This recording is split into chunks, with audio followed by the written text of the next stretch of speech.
All right, Caleb, let's finish it off with our top 75 of all time list. We talked about this a little bit earlier last week. We tried not to talk too much about it because we didn't want to give out any spoilers and we didn't want to have a conversation outside of the podcast because we like to keep it strictly for the podcast. I know there's some obvious disappointments and some obvious snubs on that list. And I know this is wrong, but heck yeah, I don't care. We're not credentialed anyways. Tell me, Caleb, who on that list do you see on there that you're like, I don't think Damian Lillard. Okay. I hate to take accolades away from people, but we might as well just have fun with this exercise. You hate to take accolades away from people. What accolades are you taking away from Damian Lillard? Rookie of the year? Like, that's all he has. Like, no offense. I'm not. Listen, I like Damian Lillard. He's one of my favorite players to watch. But a no shot. But I'm more of the guy who I like to look at the history of basketball. I have appreciation for the older guys. You know what I mean? Like the guys that we get it, you're white. Well, people will see Dave DeBusschere on there and go, why is he on there? It's because he's one of the greatest post players of his generation, okay? Dame, yeah, you could say he's one of the better point guards of his generation, but I don't know, man. I don't know. I just don't think I'd have Dame on there. And you're gonna say, who would you put in there? Dwight Howard. Dwight Howard for Dame is like this simple swap. A lot of people are going to be up Tracy Mcgrady. Me and you brought this up earlier. Tracy Mcgrady is like fun guy to watch in his prime, right? Mm-hmm. But he's never won a playoff series. Like he's never made it out of the first round. He's lazy. He played in the finals with the Spurs. Are we really going to count Tracy Mcgrady at 35? Completely he played washed? Like 5 to 10? Like 5 seconds. 5 seconds of a game. Yeah. And you brought up Tracy Mcgrady. His old coach, Jeff Van Gundy, actually called him a lazy bones.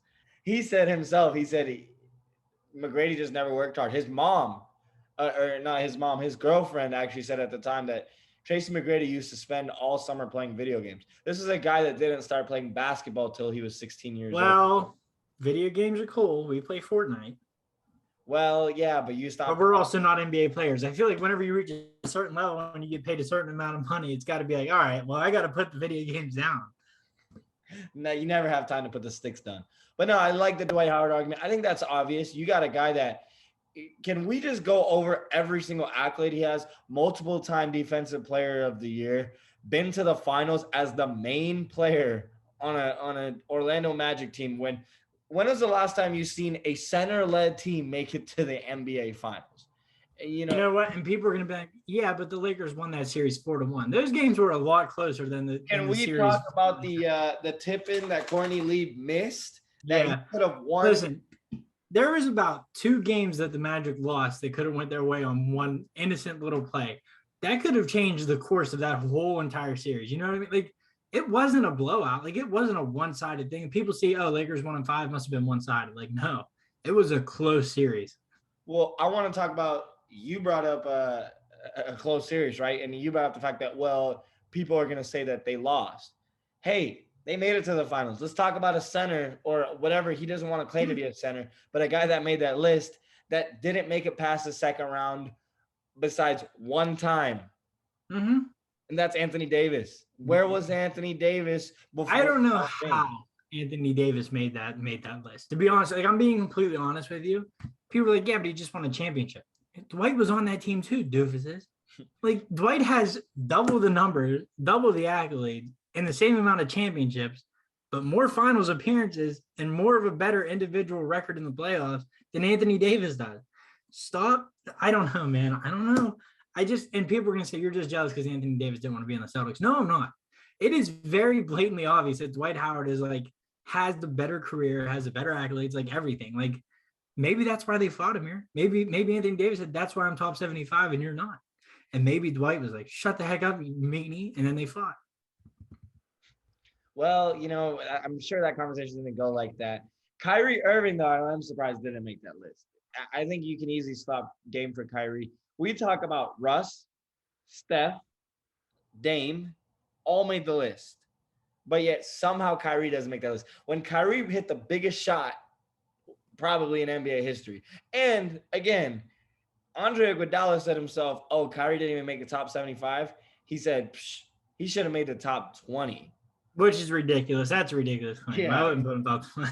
I wouldn't put it in top 20, but that shows Would you. you, hold on, would you say Andre Iguodala saying he's top 20 is more egregious than him being left off the top 75? Because I feel like it is. I feel like Kyrie should have been top 75, but I feel like saying he's top 20 is even worse than leaving him off the list. Yeah, I think top 20 is definitely egregious. But again, you're talking about a guy who just had 50, 40, 90 last year, and nobody talked about it. You know what I mean? Like, because of his off the court stuff. But I sent that screenshot. Apparently, NBA made a video with Kyrie in the top 75, accidentally leaked it on their website under the Brooklyn Nets thing, and had to take it down. And somebody got a screenshot of it. and we're talking about petty. The fact that James Harden and KD made that list and Kyrie didn't. Again, we knew those two guys were going to make the list, but purposeful, like the NBA would clearly is not happy with Kyrie, so they're trying to piss him off. They're trying to upset him. Question: thoughts on Klay Thompson being offended that he was left off of it? Gonna bring that up. That's actually a good one.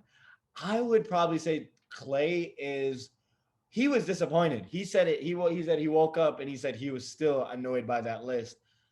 And he's like, I guess winning just doesn't matter in the NBA. And I agree with him. Man, dude. If I had to say someone made that list over Klay, should have made that list over Klay, it would probably be Manu Ginobili. I don't know how Manu Ginobili doesn't make that list. I think Ginobili is a top 75 player of all time. We're talking about a guy that's, and I know this is an NBA list, but you're talking about a guy that beat Team USA in the Olympics, like in Argentina, almost single-handedly, with guys like Luis Scola. And you're talking about a guy who was the most elite sixth man that could have been a starter on any team in the NBA.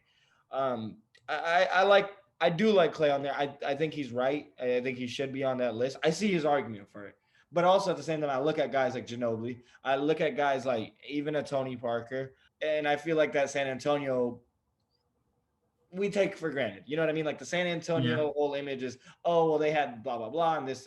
And it's like they were one of the dynasties in the NBA that made it to the playoffs and were really good every year. Do you have anyone on your list that's similar to a Ginobili type of guy that you thought was snubbed?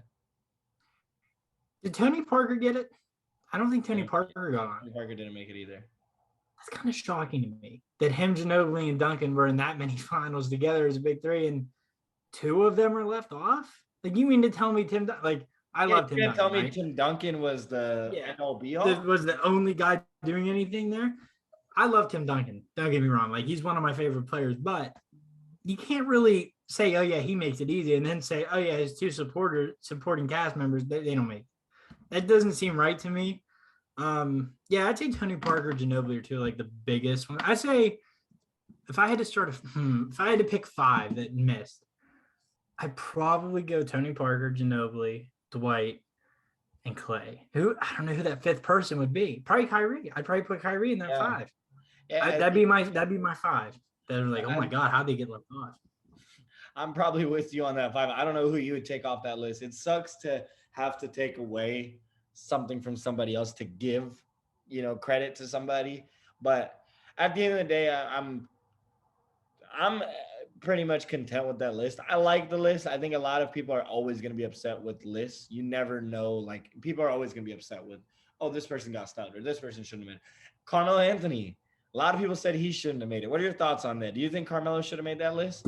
I am perfectly fine with Carmelo being on that list. He just moved into 9th all the time. You cannot have a top 10 scorer in the NBA history and then say, nah, he shouldn't be top 75. Like, listen to yourself, you idiot, you numbnuts. Are you serious? Whoa. What about Karl Malone? Sorry. You made that list? Karl Malone should be in jail. Yeah, well, I agree. I think we both agree on that. We'll end it off on that note.